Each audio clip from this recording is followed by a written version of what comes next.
A woman is standing under a streetlight late at night. A pale coat. Long straight black hair. A white surgical mask over the lower half of her face. Nothing about her seems wrong. In Japan, half the street wears a mask. So when she steps closer and speaks to you, you answer, politely. She asks you one quiet question. And whatever you say back will be the wrong answer. Tonight, the woman behind the mask, and the question with no safe reply. Yokai Night. Tonight, the woman in the mask who stops you on a dark street with one simple question, and there is no safe answer. Kuchisake-onna. Kuchisake-onna means, simply, the slit-mouthed woman. She appears at night as a tall woman in a long coat, her lower face hidden behind a white surgical mask. Wait, I know her. She's the masked woman from Dandadan. The very same, but the original haunted real streets long before any anime, and she's stranger than her cameos. A masked woman here raises no alarm at all. That is the genius of her. She stops you, and asks, "Am I pretty?" If you say yes, she pulls the mask away, her mouth is cut from ear to ear, and asks again, even like this. And whatever you say is wrong. Say no, and she kills you for the insult. Say yes, and she makes you prettier to match her, with a pair of scissors. Polite, patient, and utterly without mercy. Here's what makes her special, we can almost date her birth. In 1979, a rumor caught fire, most say it began in Gifu, and swept across Japan in months. An actual panic. A real one.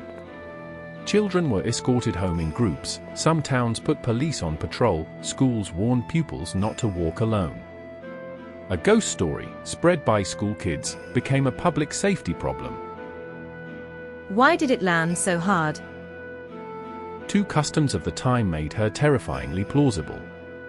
First, the surgical mask, already an everyday sight, so a masked woman raised no alarm. Second, this was the height of a cosmetic surgery boom, and one popular origin says she was a beauty whose mouth was ruined by a botched operation. So can you survive her? The legend, kindly, gives you rules. The trap is the question, pretty? Because both yes and no are fatal. Then what do you say?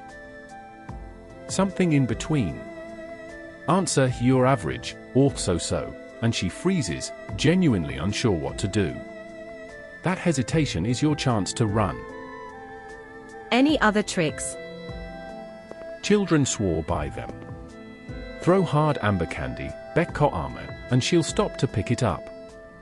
Some said the word pomade, shouted 3 times, drives her off, a nod to the doctor who supposedly scarred her.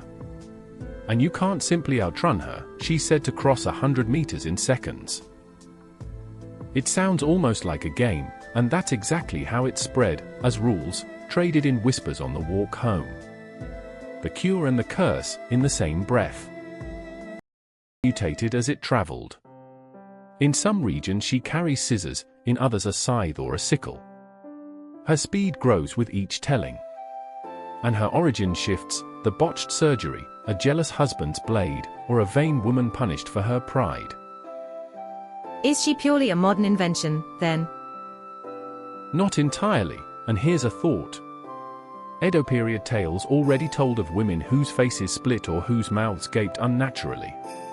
The 1979 panic may have simply redressed a very old fear in a surgical mask and a trench coat. So she's old fear in new clothes. And she kept evolving. Later tellings gave her a 100-meter dash in 6 seconds, a red coat, even a car. A legend survives by staying just plausible enough to be a friend of a friend's true story. But here is the question worth asking. Why did a schoolyard rumor strike a whole nation this hard? Look at what Japan was actually living through in 1979. You think there's something real behind her? She feels like a fear of the era given a face, anxiety about appearance and surgery, about the safety of children on new suburban streets, and about the stranger whose smile you cannot see. And belief almost didn't matter. Newspapers covered the panic, some schools genuinely changed how they sent children home.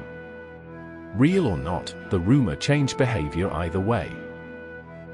So why does she still unsettle grown adults? Because the question outlived the panic. To survive her, you must not call her beautiful, and not call her ugly. You must refuse to judge her at all. Am I pretty is a question we never stop being asked, by mirrors, by screens, by strangers, and she is the version that punishes you for answering. Kuchisake-onna is the queen of a whole family of modern legends, the women who trap you with a question. In school toilets lurks Monto, the red-cloaked figure who asks, red paper, or blue paper, choose red and he cuts you bloody, choose blue and he strangles you pale. The wrong answer trap, exactly like hers. In the quiet countryside stands Hashaku Sorema, a woman fully 8 feet tall in a white dress and hat, who fixes on a child and simply waits. Her horror isn't a question at all, it's that she's just too tall to be real. How do you get away from that one? And Kashima Reiko, the legless ghost who corners you in a restroom and asks where her legs are, answer wrong, and she takes yours. The same DNA, a woman, a question, and no safe reply. What surprises people? The wronged or disfigured woman who confronts you in the dark is a fear the whole world shares. Other countries have a Kuchisake-onna. Mexico, La Llorona, the weeping woman who roams the night roads and rivers, deadly to those she meets. In America and Britain, Bloody Mary, call her name to a mirror in the dark, and a vengeful, disfigured woman answers. In Malaysia, the Pontianak, a beautiful woman whose lovely face turns, in an instant, to horror. The same shape as a mask coming off. And in the Gulf, Alduwais, a perfumed beauty who meets lonely men on the night road, until the charm drops and a blade appears. A woman wronged, in every country. Always. So tell me, who is the woman who haunts the dark roads of your country's stories? She never really left, she's turned up everywhere. The hit anime Dan Da Dan, games like Shin Megami Tensei, the 2007 film Yokai, plus manga and 1,000 late-night retellings. You can trace her back to Gifu, where the panic is said to have started, but really her home is everywhere people walk home in the dark, and everywhere a mask hides a face you can't read. And that, perhaps, is why she endures. Long after 1979, she still asks the one question a culture obsessed with appearance can't comfortably answer. The slit-mouthed woman isn't really asking if she's pretty. She's asking whether you'll judge her, and what you'll do when there's no safe reply. So next time a stranger stops you with a simple question, think before you answer. If this kept you company, a like or subscribe really helps. For Monsters Beyond Japan, our sister channel Monster Atlas is waiting. Next time, a girl cut in half, dragging herself along the tracks, faster than you can run.